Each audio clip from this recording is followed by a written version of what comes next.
Hello ladies and gentlemen, Yessik here again today to bring you another episode of Let's Play Shorts, and today we are looking at Velocibox. This game is on sale today on Steam, and it is made by Sean Beck, and it is part of an ever-burgeoning genre that I want to call speed games. Games where it is basically your job to avoid obstacles at very, very, very high speeds.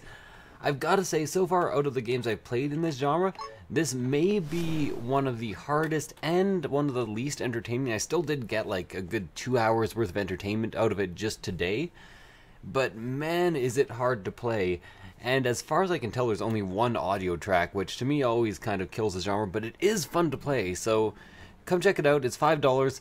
And I won't be able to actually give that much explanation as I play. I'll try my best, but you'll see exactly what happens. As you can see, the controls are very simple. You have left, right, and flip. Flip can use spacebar or left or right. I usually use the spacebar to flip, so ignore the spacebar buttons being pressed.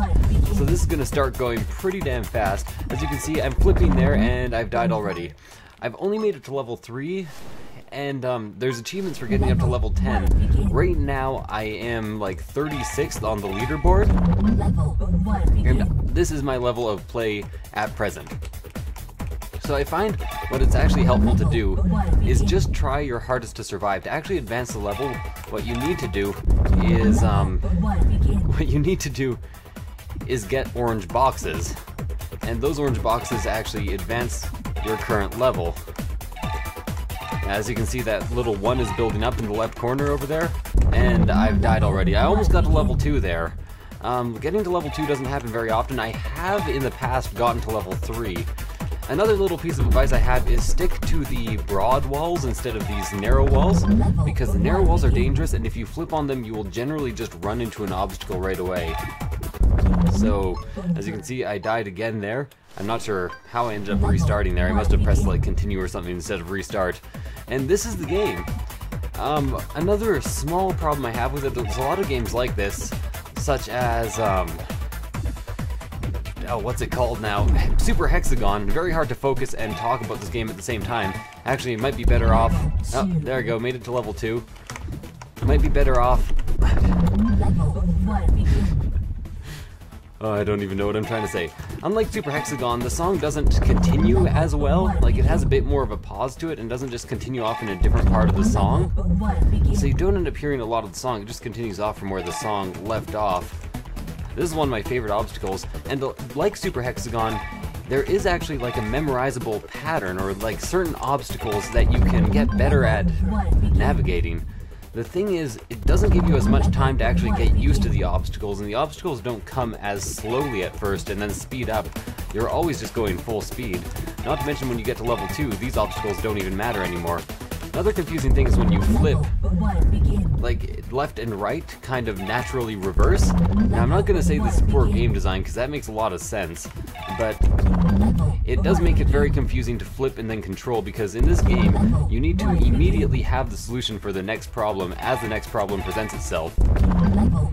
And I do not always have the solution to the next problem. As you can see, I have not even beaten or gotten past level 2 yet. I've gotten to level 2, but some of those skips are very short. I also find that it will often repeat patterns if you have to restart over and over again, as currently I'm having to do. Remember that as of today, and it is just the first day, I'm like 36th on the leaderboard, so I'm not playing badly, I'm playing quite well. This is just an incredibly, incredibly hard game, and take it for what it will. Maybe you can pick it up and maybe you can do like 100 times better.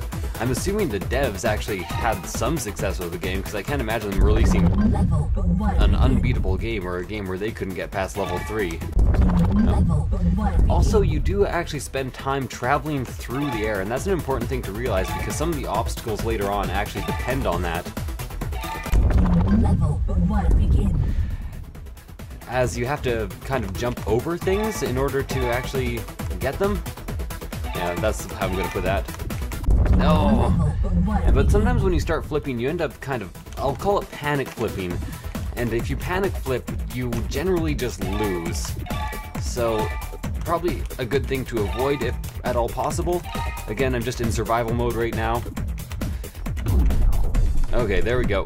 Managed to jump through, get to level 2. This is my least favorite starting obstacle for level 2, which is unfortunate. As you can see, my high score is 9,000, as you actually advance through the levels, you get different multipliers on the score.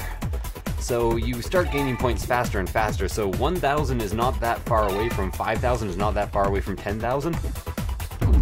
Just to clarify that I did not play for like 10 times what I just played there. I just played very shortly. So that's one of the few times where it's advantageous to flip at the same time. And then you actually have to jump that next obstacle. Well, you don't have to, but that's the easiest way to get by it, I have found so far. Again, remember, I'm also not playing at my best because I'm talking at the same time, and this game is impossible to talk over. I actually considered doing a voiced over review for it instead of this, but I actually like this style of video a lot more, even if I'm going to make it considerably more disjointed. So I actually start with a different obstacle this time. This one involves switching sides very quickly. As you can see, I had to actually flip twice there and get to the center at the same time, but I find that a very difficult prospect because flipping and moving at the same time causes many problems. I should actually put like a motion sickness warning before this. Maybe I can like a bit of mux that in so I don't have to edit it at random. Or actually put this into editing software, which is why I'm trying to avoid the full review to begin with. I just am lazy, pretty much. Oh, and as you can see, flipping and moving at the same time, that's what I just did there. It causes some really disoriented and confusing situations. Let's at least try to get to level 2 once more. I have gotten to level 3. I have some footage of it recorded, which I could maybe just plunk onto the end of this video. But I think what I need to do is actually take my survival advice more seriously myself and just work on survival instead of actually collecting these orange cubes here. That was actually a very lucky turn of events right there. So I'm no longer concerned about actually getting the orange cubes, I'm just working on survival. As you can tell, it's still a very hard game. Like, even this would just be hard enough. Once you add the collection aspect, it just becomes slightly ridiculous. So, managed to get in there, had to get to the side wall. Again, that's another example. You really have to, you have to make your decision the second your last decision has been made. So if you don't do that, you're screwed. So again, just in survival mode here, unfortunately I had to flip to avoid that bar, and then I was a bit disoriented. Flips are disorienting in this. It's better to avoid doing them whenever possible. Unless you have like a very clear obstacle that you can just flip twice to get over. Almost died there because I didn't realize exactly what was going on. And I made it to level 2 again. Please be an easier one. This one you actually have to go to the wall and then flip twice, and as you can see, died in the air again there. You really have to watch for hitting things in the air. Not a big fan of that aspect of the game. Also, those segments with the bars, I find it very hard to actually get past the bars. I'm assuming I've probably lost my leaderboard position right now, but I'll go over it before I actually end my run. And as you can see, the game is addictive. And not addicting. Addicting is not a real word. Look it up. Seriously, do. It'll do me a favor and make me wince a lot less often. But it's very, very addictive. And I have a very hard time putting it down once I picked it up. But I do kind of get sick of the one song, and I actually find it more nerve-wracking than fun. But then again, I keep returning to get my nerves more and more racked, so I guess it can't be that bad. Should have done a quick double flip there. You can double flip and just kind of hang out in the air, but it goes too fast for me to actually do that without dying, so I'm not a big fan of that strategy. Oh god, okay. And as you can see, the orange boxes are randomly placed within the obstacles. They're not necessarily placed in easy to get to locations. So you can kind of get lucky and get lots of blocks in a row, and then you can get unlucky and not have anything to collect for quite a while. Got to level 2 there, oh Jesus, okay. Ended up on the wall going into level 2, which is always very disorienting, and let me just not do what I was doing right there, because that seems highly unfortunately risky. No, okay. So I was just disoriented from the very beginning that time. Yeah. So very simple controls, very simple game. Another one of the subgenre of speed games. The others in this genre are currently being Race the Sun and Super Hexagon, although Race the Sun is probably the most accessible of those games. So I got to level 2 really quickly here, and Oh, I tried to jump it. I really want to get past level 2 for you guys so you can see level 3. I haven't managed to do anything in level 3. I think I collected like 3 blocks there total. Maybe I collected 4 at one point. So unfortunately I flipped to the wrong direction here, but remember, I keep saying survival is more important than actually collecting those blocks.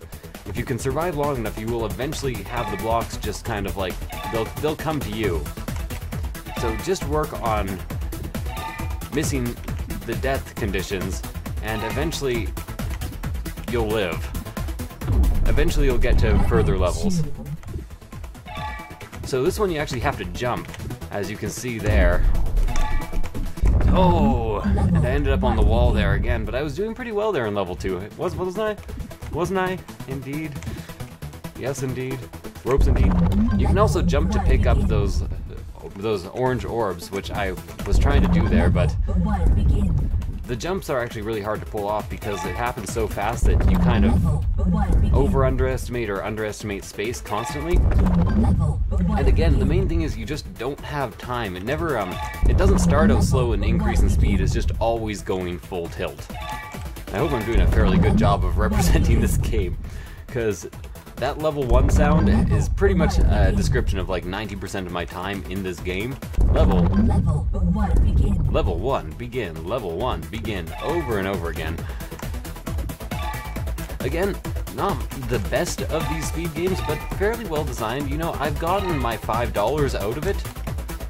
Some people only assign games value based on time you spend in them, and you know, if you do that, this game maybe is not the greatest, but you can have some fun. As you can see, I jumped too soon there. There was a red bar all the way around, and in order to get past it, you have to actually jump in the right time, and that's the first obstacle you really have to do that for.